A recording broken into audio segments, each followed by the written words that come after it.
এবার প্রকাশ্যে বিজেপির দলীয় কোন্দল।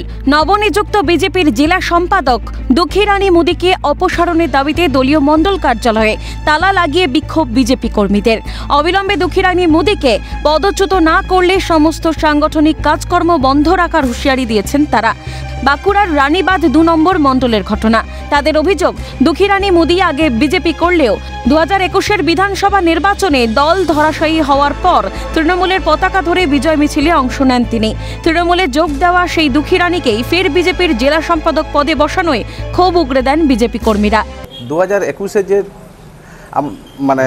তৃণমূলের যে বিজয় মিছিল হয়, তখন ড্যাং ড্যাং করে ওখানে জয়েন করলো এবং নেচেওছে ডিজে বক্স নিয়ে। তারপরে টিএমসি থেকে কবে বিজেপিতে এলো আমরাও জানিনি, আমি মণ্ডল সভাপতি, আমিও জানিনি।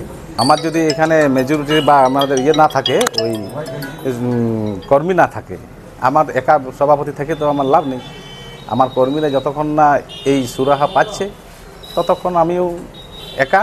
অংশগ্রহণ করে না, জেলার সাথে একটি সুসম্পর্ক রেখে আজ পদ পেয়েছেন। তো হ্যাঁ, বিজেপিতে তো ঝান্ডা ধরে আসেননি, বিনা অ্যাক্টিভ সদস্যে, বিনা রুল অ্যান্ড রেগুলেশন মেনে জেলা কমিটিতে ওখানে দুঃখীরানী মুদিকে জায়গা করে দেওয়া হয়। সমস্যার সমাধানের জন্য আমরা জেলা সভাপতির কাছে এবং রাজ্যের কাছেও দাবি করছি, এই সমস্যার সমাধান করুন।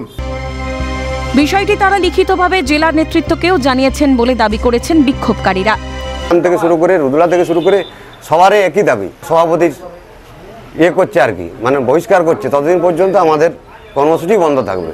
এদিকে সরাসরি তৃণমূলের যোগদানের কথা না বললেও পরোক্ষভাবে সেই কথা স্বীকার করেছেন তিনি। তবে তার দাবি, 2021-এর নির্বাচনে রানীবাঁধ বিধানসভায় তৃণমূল জয়লাভ করার পর তাকে আক্রমণ করা হয়েছিল। সেই আক্রমণের হাত থেকে বাঁচতে তিনি সে সময় তৃণমূলের পতাকা ধরলেও তিনি কোনোদিনই তৃণমূল করেননি। তারা আমার বিরুদ্ধে বলছে না, কিছুতেই বলবো না, তাদের সঙ্গে কেন কথা বলতে যাব। দল কিন্তু কিছুতেই থামে থাকবে না, লড়াই করে দেখিয়ে দেবো আমি জঙ্গলমহলে যে কী করে লড়াই করতে হয়। ঝামেলার কারণে আমাকে খুব ওই 2 তারিখে মারধর করেছিল, 21-এর পরে রেজাল্টের পরের দিনে, যার কারণে আমি নিজের বাঁচার তাগিদে আমি ঝান্ডাটি ওদের সেই দিনটা শুধু ধরেছিলাম। টিএমসি ঝান্ডা ধরেছি, কিন্তু আমি সেই দিনেই ধরে তারপরের দিনই আমি সবাইকে জানিয়েছি যে আমার পারিবারিক এরকম একটা মারার জন্য আমাদের এখানে পাড়ার মহিলারা রুখে এসেছে। যদিও তৃণমূল ও দুঃখীরানী মুদিকে দলীয় কর্মী বলে মানতে নারাজ তৃণমূল ব্লক সভাপতি চিত্তরঞ্জন মাহাতোর দাবি, 2021-এ তৃণমূল জয়লাভের পর তিনি শুভেচ্ছা জানাতে এসেছিলেন শুধুমাত্র। পাশাপাশি কটাক্ষের সুর তৃণমূল ব্লক সভাপতির গলায়। তৃণমূল কংগ্রেস করতে গেলে দম লাগে। 21 বিধানসভা নির্বাচনে যখন আমরা জয়লাভ করি, সারা পশ্চিমবাংলায় মিষ্টির প্যাকেট নিয়ে অভিনন্দন জানাতে তিনি এসেছিলেন, কিন্তু তাই বলে আমাদের দলের কর্মী হিসাবে নয়। জঙ্গলমহলে বিজেপির অস্তিত্ব আছে, আপনারা নিজেরা দেখুন না। এতদিন বারবার শাসক দলীয় কোন্দল নিয়ে সুর চড়িয়েছে বিরোধী বিজেপি। এবার নিজের দলে কোন্দল প্রকাশ্যে আসতেই অস্বস্তিতে বিজেপি শিবির।